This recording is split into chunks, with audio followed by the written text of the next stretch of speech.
So yun mga kalamlam, may kunting isi-share naman ako sa inyo ngayon.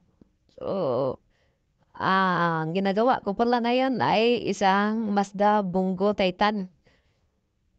So, ang problema pala nito ay hirap siyang i-accelerate, acceleration.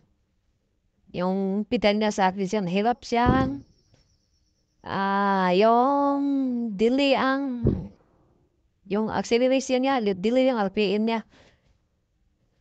So, ipapakita ko sa inyo ngayon kung papaano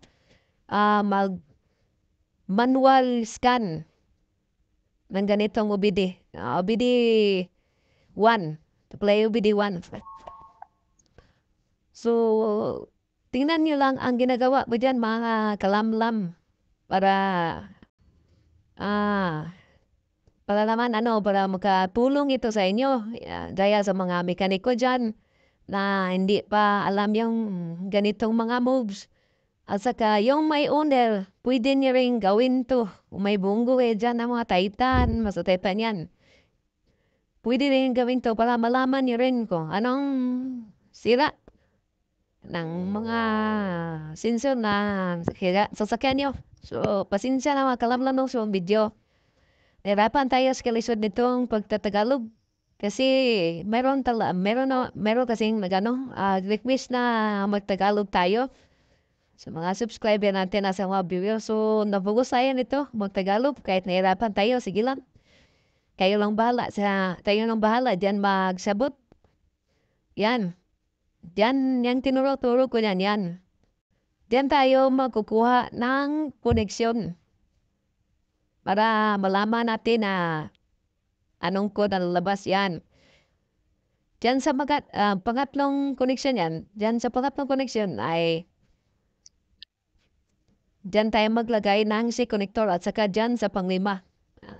Bilangin nyo lang, diyan sa ibaba, yan, ibabaw, apat, tapos panglima yan. Panglima yung tinuro ko yan. Yan. Pangatlo at panglima yung nilagyan natin ng si connector. Yan ang sabi nila, si connector. O, yan. Tapos, pagkatapos yan, maglagay tayo ng ilaw.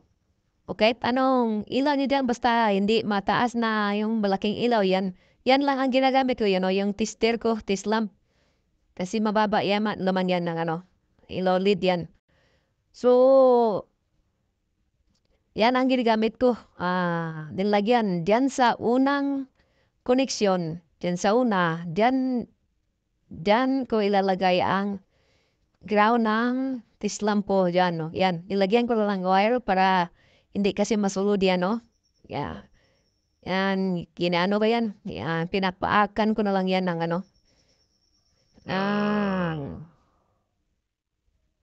yan, clamp ng tislam ko. Yan o. Yan. Pinaako na lang dyan kasi masulod yan dyan sa bangag ko. Kaya wire lang ang tinuplo ko dyan. So, yung printer ng tislam ko ay dyan ko ilagay sa pang-apat. Dyan. Para iilaw yan pag unang ignition switch. Yan. Para malaman natin kung anong code ang lalabas. Pero wala tayong mabasa dyan mga kalalama. Ilaw lang ang pagbabasihan natin. Tapos, yung mga ilaw na lumalabas dyan ay sa akin, meron ako mga kodigo dyan. Meron ako mga kodigo kasi nagbayad ako sa website sa Google kasi hindi tayo pwede kuha ng mga codes kung hindi tayo makabayad. Pero meron namang libre daw. Pero kayong bahala kung saan kayo pupunta. Saan kayo, libre ba o hindi. Sa akin, nabayad ako para sigurado may alam tayo. Yan. Napaka-basic lang nito mga kalamlam, no? So, malaking bagay na tulong na to sa mga mekaniko dyan. Hindi pa, alam naman natin na sa WD 1. So, hirap ang iba na mga scanner. So, kaya, meron naman kung alam sa ganito. So, itinuturo ko para alam din ninyo. Yan.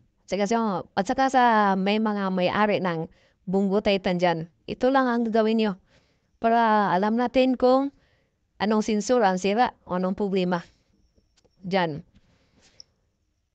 Mag-blink yan. May blink yan. Pag unang emission switch, biblink yan. Magbiblink yan. May long press na biblink dyan. Magre-reading pa yan ng unang ilaw na magkasunod na 2 o 3.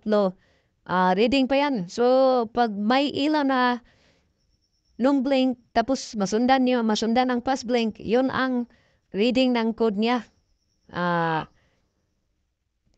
Ganyan. Pag may lumalabas na pagkatapos ng reading, magre-reading pa siya. Pagkatapos may sumunod na long blink na isa. Tapos masundan niyo ng 1 or 2. Fast blink, 1, 2. Yan. Ang number ng code na is 1, 2. Yan. Kung, naman, pag may lumalabas na 1, slow blink. So, tapos masundan ng 1, 2, 3, 4, 5. So, ang number ng code niya is 1, 5. Yan. So, dun nyo lang, tumingin lang kayo sa sa Google. Baka may libre doon, pero sa akin may kodigo ako, binayaran ko yung para may may alam tayo. Hirap kasi tayo magmekaniko kung wala tayong alam. Baka mga pusilan tayo sa mga natin, customer. Yan, tingnan nyo na lang kung anong lumalabas dyan. Kasi sinabi ko na yan kanina.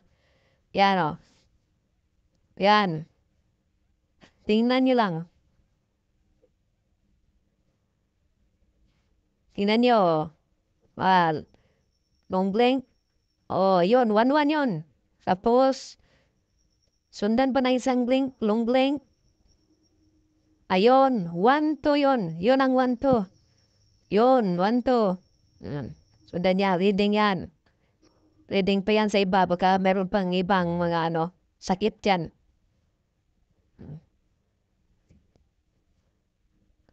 Yan. Reading pa yan pag ganyan. Yan lang mga kalamlam.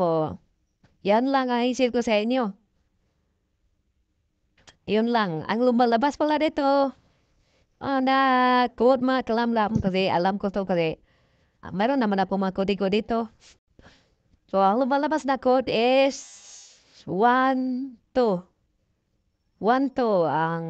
Ang ibig sabihin ng 1, 2, ang nakuha na 1, 2 ay siya? Total Position Sensor, TPC. Total Position Sensor ang lumalabas. Yan. Tingnan nyo lang ang blink dyan. May 1, 2 dyan. Tingnan nyo, balik-balikin yung pagtanaw dyan. Kita niyo yan. Yan, totoo yung pipinakita ko sa inyo. Walang halong, dyan. Walang halong scam yan. Totoo yan. Tingnan nyo lang. Anong kinapan bidan ng wire yan. Yan. Pag magpabalik-balik na yung ilaw na ganyan lang na ganyan lang siya palagi, mag-reading yung mga long blink niya, reading.